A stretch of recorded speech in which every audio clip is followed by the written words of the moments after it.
Lila adjusted the strap of her well-worn bag as she walked briskly down Main Street, her breath visible in the chilly afternoon air. At 28, life had not unfolded as she had hoped. Once dreaming of becoming an artist, she now juggled a part-time job at a small diner and freelance design work that was scarce and poorly paid. Money was tight, and overdue bills loomed like an ever-present cloud. Despite it all, Lila refused to let her struggles harden her. She still carried a spark of hope and a belief in small acts of goodness. As she approached the busy intersection near the park, she noticed an elderly man standing on the corner. He was stooped over, gripping a wooden cane, his thin frame dwarfed by an oversized wool coat. The light changed and cars came to a stop, but the man hesitated, his gaze darting nervously at the wide crosswalk. Without a second thought, Lila walked up to him. "Excuse me, sir, do you need help crossing the street?" she asked gently. The man looked up, his weathered face lined with wrinkles that spoke of many years and experiences. His eyes, however, were kind and bright, a contrast to his frail appearance. "Ah, thank you, miss," he said, his voice quavering. "My knees aren't what they used to be, and this street feels longer every year." Lila smiled warmly and extended her arm. "Don't worry, I'll help you. Take your time." Together, they began the slow journey across the street. The man leaned heavily on his cane and lightly on Lila's arm. She could feel the tremor in his hand, and realized how much effort each step cost him. She matched her pace to his, offering words of encouragement as they reached the other side. When they made it to the opposite curb, the man paused, breathing heavily. "Bless you, young lady," he said with a nod. "I live just a couple of blocks from here. Would you mind helping me get home? My legs aren't up for much more today." Of course, Lila replied without hesitation. "I'm in no rush." They walked slowly along the tree-lined sidewalk, the man introducing himself as Mr. Johnson. He shared snippets of his life as they went, mentioning that he was a retired teacher and had lived in the neighborhood for over 40 years. His wife had passed away a decade ago, and his children lived far away. "It gets lonely sometimes," he admitted, his voice softening. By the time they reached his modest brick house, Lila felt a warmth toward this kind but solitary man. He invited her inside to rest, insisting she take a seat in his cozy living room while he poured them both a cup of tea. The house was simple but filled with personal touches: family photos, shelves packed with books, and handmade quilts draped over the furniture. Lila stayed for nearly an hour, chatting with Mr. Johnson as they sipped their tea. Before she left, he thanked her profusely for her kindness. "You're welcome anytime, Lila," he said earnestly. "It's been a long while since I had such good company." Walking home that evening, Lila felt lighter than she had in weeks. Despite her own challenges, she was glad she had taken the time to help someone else. The encounter had reminded her of the simple beauty in connecting with others. She didn't know it then, but her small act of kindness that day would ripple through her life in ways she never expected. The following week, Lila found herself walking down the same street again. She had finished her shift at the diner and, though tired, felt a tug to check on Mr. Johnson. She hesitated for a moment, unsure if it was appropriate to drop by unannounced, but her curiosity and concern won out. When she knocked on his door, Mr. Johnson answered with a surprised but delighted smile. "Lila, what a pleasant surprise. Come in. Come in." The house was as warm and inviting as she remembered, though she noticed the dishes piled up in the sink and a faint layer of dust on the bookshelf.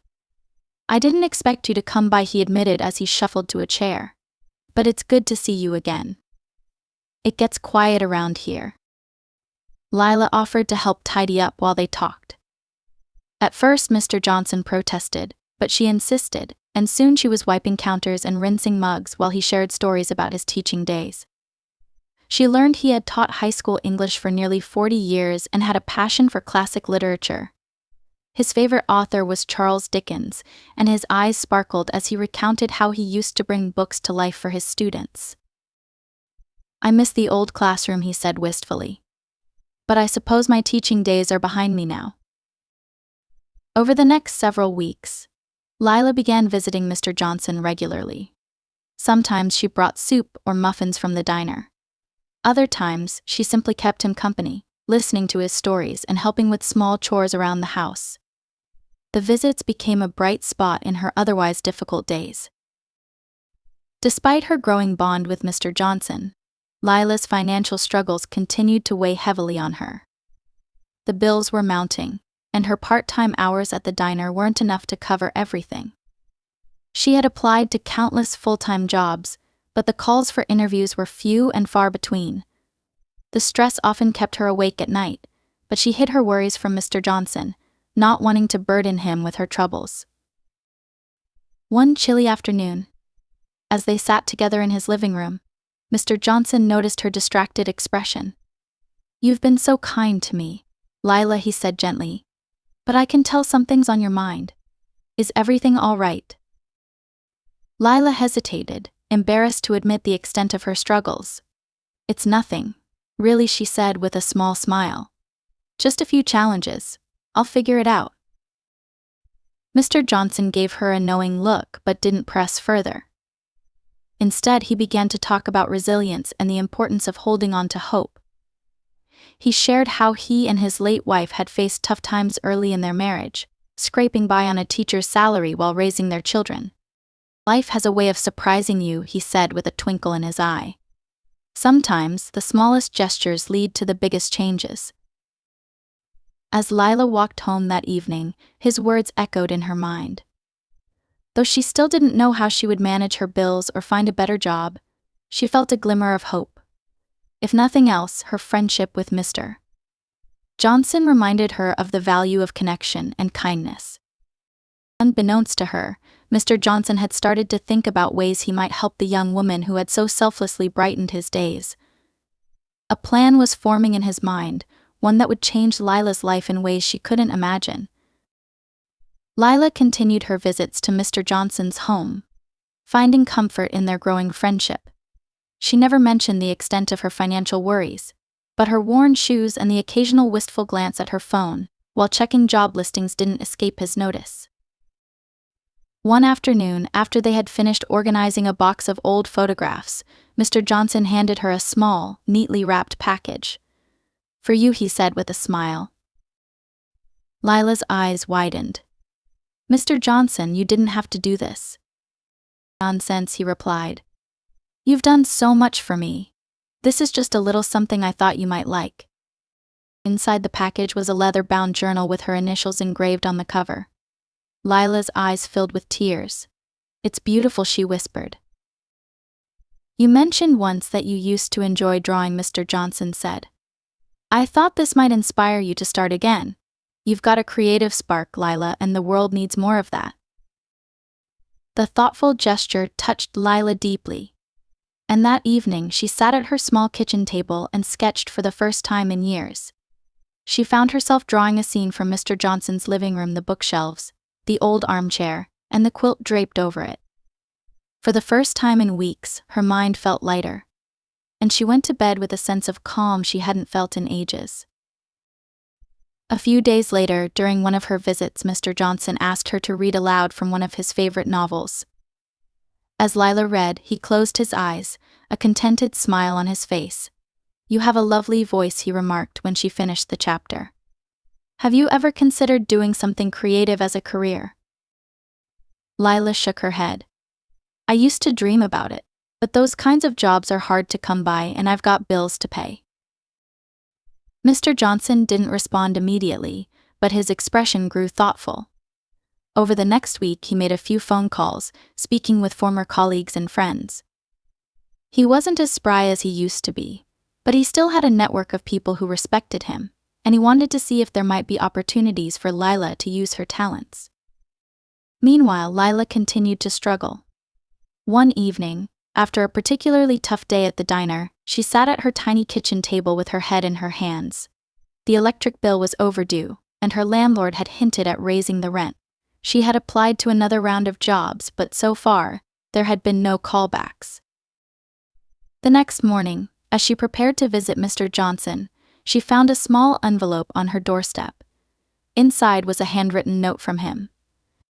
Lila, I've always believed in the importance of recognizing kindness when we see it. Your visits have brought joy to my life, and I want to thank you in a meaningful way. Please don't argue, just accept this as a token of my gratitude. Warm regards, Mr. Johnson. Beneath the note was a check for $5,000. Lila's hands trembled as she read the note again and again, hardly believing her eyes. She felt a rush of emotions: gratitude, relief, and a twinge of guilt. She had never expected or wanted anything in return for her visits to Mr. Johnson. But as she thought about the overdue bills and the weight that had been pressing on her for so long, she realized how much this gift would change her circumstances. When she arrived at his house later that day, tears filled her eyes as she hugged him tightly. Mr. Johnson, I don't even know what to say. This is too much. Nonsense, he said with a gentle laugh. You've given me something far more valuable than money: your time, your friendship, and your kindness. This is the least I can do. Though hesitant at first, Lila eventually accepted the gift, promising herself that she would use it wisely. She felt a renewed sense of hope, not just because of the financial relief, but because of the way life had shown her that acts of kindness could come full circle. Still, the story wasn't finished. Mr. Johnson had one more plan in mind, one that would help Lila take the next steps toward a brighter future. The check from Mr. Johnson was a lifeline. Lila used part of it to pay off her overdue bills and catch up on rent, setting the rest aside carefully. For the first time in months, she felt like she could breathe. Her worries no longer consumed every waking moment, and she began to consider the possibility of pursuing her dreams again. During one of her regular visits to Mr. Johnson, she shared how she had started sketching in the journal he had given her. It feels good to draw again, she admitted. It's like a part of me that I thought was gone is coming back. That's wonderful to hear, Mr. Johnson said with a warm smile. You have so much talent, Lila. I'd love to see your work someday. Encouraged by his words, Lila decided to take a chance. She spent her evenings working on a small portfolio of sketches and designs, pouring her heart into each piece. It was nerve-wracking to think about putting her art out into the world again, but Mr. Johnson's unwavering belief in her gave her courage. One afternoon, as they sat together in his living room, Mr. Johnson handed her a slip of paper. I made a few calls, he said casually. An old friend of mine runs a local art gallery. He's hosting a community showcase next month and is looking for emerging artists to feature. I told him about you, and he's interested in seeing your work. Lila's eyes widened. You did this for me. Mr. Johnson chuckled. I just opened a door. The rest is up to you. Over the next few weeks, Lila worked tirelessly to prepare for the showcase. She selected her best pieces, framed them with care, and even created a few new works inspired by her time with Mr. Johnson. One sketch, in particular, was close to her heart: a detailed drawing of his cozy living room, complete with the quilt-draped armchair and the bookshelves she had come to know so well. The day of the showcase arrived, and Lila stood nervously in the small gallery, her work displayed on the walls alongside pieces by other local artists. She wasn't sure what to expect, but as visitors wandered through the space, she was heartened by their kind words and genuine interest. Mr. Johnson arrived midway through the event, leaning on his cane but beaming with pride. This is a fine display, he said as he admired her work. I knew you had it in you, Lila. His support meant everything to her. As the evening went on, a gallery owner from a neighboring town approached Lila to discuss the possibility of showcasing her work in an upcoming exhibit. The idea thrilled and overwhelmed her, but she felt ready to embrace it. Later that night, as Lila walked Mr. Johnson home, she reflected on how much her life had changed since the day she helped him cross the street. What had started as a simple act of kindness had blossomed into a friendship that enriched both of their lives. You know, she said, smiling up at him, I think meeting you was one of the best things that's ever happened to me. Mr. Johnson chuckled softly. The feeling is mutual, my dear. It's amazing what can come from a little kindness, isn't it? Though Lila still had challenges to face, she felt more hopeful and inspired than she had in years. And unbeknownst to her, Mr. Johnson was still working on one last gesture that would help her dreams take flight. Weeks after the art showcase, Lila found herself on a path she had once believed impossible. The gallery owner from the neighboring town had followed through on their offer, and her work was now set to appear in a second exhibit. She had even received a few inquiries about commissioned pieces, giving her a glimmer of hope that she might one day make a living from her art. Her visits to Mr. Johnson remained a cherished part of her routine. Though she was busier than before, she always made time for the man who had become like family to her. They would chat over tea, read passages from books, and occasionally work on puzzles together. Their bond grew deeper with each visit, a testament to the power of connection. One bright spring morning, as Lila sat sketching in the garden behind Mr. Johnson's house, he emerged with an envelope in his hand. "I've been meaning to give this to you," he said, his expression a mix of excitement and tenderness. Lila set down her pencil, curious. "What's this?" "Open it and see," he replied, settling into a chair. Inside the envelope was a handwritten letter along with another check, this one for $10,000. Lila's breath caught in her throat as she looked at him, tears filling her eyes.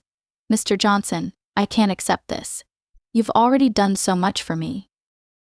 He waved her protest away with a smile. "This isn't just a gift, Lila. It's an investment. You've got talent, and I believe in you. Use this to build your future, whether that means taking art classes, buying supplies, or giving yourself the time and space to focus on your craft." Lila was overwhelmed, but deep down, she knew how much this opportunity meant.